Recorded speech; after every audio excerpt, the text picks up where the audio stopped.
नमस्कार छात्रों, saint Norbert high secondary school Damoh से मैं मिसेस वैनी मिश्रा आप सभी का स्वागत करती हूँ।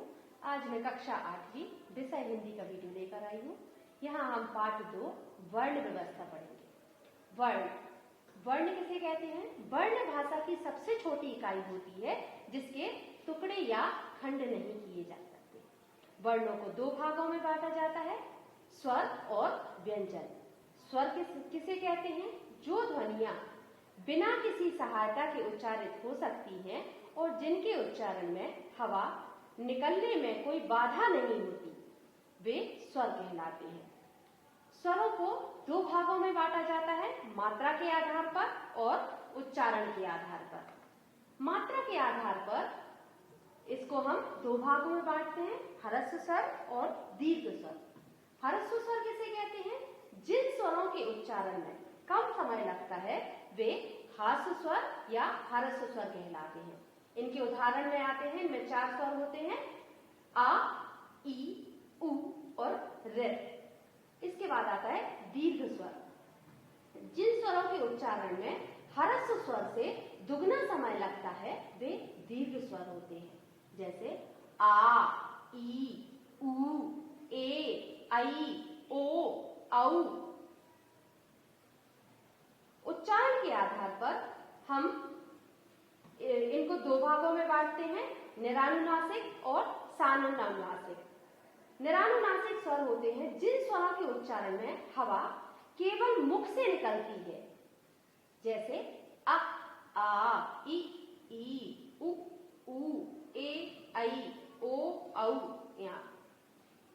इसके बाद आता है सानुनासिक। जिन स्वरों का उच्चारण करते समय हवा नाक और मुंह दोनों से निकलती है, आ, ई, उ, ए, ऐ, ओ, औ।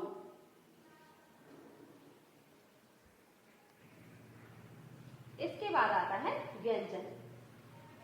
जिन ध्वनियों के उच्चारण में वायु मार्ग में रुकावट पैदा होती है और जिनके उच्चारण में स्वरों के सहयोग की आवश्यकता पड़ती है वे व्यंजन कहलाते हैं। व्यंजन स्वरों की सहायता से बोले जाते हैं। इसके बाद आता है नुक्ता। नुक्ता हिंदी में अरबी, फारसी, अंग्रेजी आदि कई शब्दों के आ जाने से कुछ नई ध्वनियों के प्रयोग की व्यवस्था करनी पड़ी, जैसे क, ख, ग, ज, फ। इनका उच्चारण क, ख, ग, ज, फ से थोड़ा भिन्न है। क, ख, ग के उच्चारण में अंतर अवश्य है, परंतु इनका लेखन और उच्चारण कुछ शब्दों तक सीमित है। किताब, कलम, खत, बाग, गलत आदि का हिंदीकरण कर किताब, कलम, खत, बाग और गलत लिखा जाता है। इसके अतः नुक्ता का प्रयोग अब नहीं किया जाता। कुछ शब्द ऐसे हैं जो हिंदी और उर्दू में वर्तनी और उच्चारण की दृष्टि से लगभग समान है, परंतु अर्थ में भिन्न है। अतः अर्थ भेद के लिए नुक्ता के प्रयोग की आवश्यकता है। जैसे सजा, सजा मीन्स होता है सजाना, सजा, सजा मीन्स होता है दंड। इसी तरह से अन्य उदाहरण आप पढ़ सकते हैं। इसके बाद आता है अन्य व्यंजन। अन्य व्यंजनों को हम 3 भागों में वर्गीकृत करते हैं, संयुक्त व्यंजन, संयुक्ताक्षर और द्वित व्यंजन।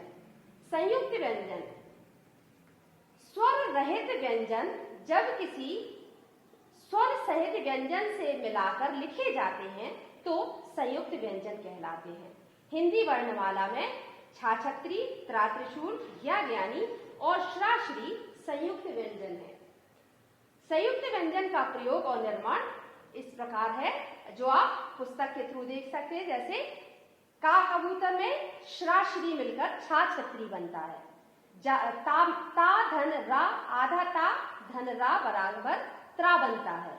आधा जा धन इया मिलकर ज्ञा बनता है और श्रा, आधा शा धन रा मिलकर श्रा बनता है। इसके बाद आता है संयुक्ताक्षर। जब दो अलग अलग व्यंजन एक साथ आते हैं तो संयुक्त व्यंजन बनते हैं। इसमें पहला व्यंजन आ रहित होता है, जबकि दूसरा व्यंजन आ या अन्य किसी स्वर सहित होता है। जैसे आधा ता धन या बराबर त्याग, इससे बनेगा त्याग, त्याज और अन्य उदाहरण। अगला उदाहरण मैंने लिया है आधा सा धन वा, स्वा, स्वा से बनता है स्वागत, श्वास आदि। इसके बाद आता है द्वित व्यंजन। द्वित व्यंजन जब दो समान व्यंजन इस प्रकार जुड़े कि उनमें पहला व्यंजन स्वर रहित और दूसरा व्यंजन स्वर सहित हो तो द्वित व्यंजन कहलाते हैं। जैसे आधा गा धन गा बराबर ग, जिससे दिग्गज, चुग्गा ऐसे अन्य शब्द बनते हैं। कुछ उदाहरण मैंने बोर्ड पे भी लिए हुए हैं जिनको आप देख सकते हैं। आधा ता धनता त, सत्ता, पत्ता आदि। उसके बाद सेकंड उदाहरण मैंने लिया है आधा बा धन बा बराबर, जैसे उदाहरण में ले सकते हैं डिब्बा, धब्बा आदि।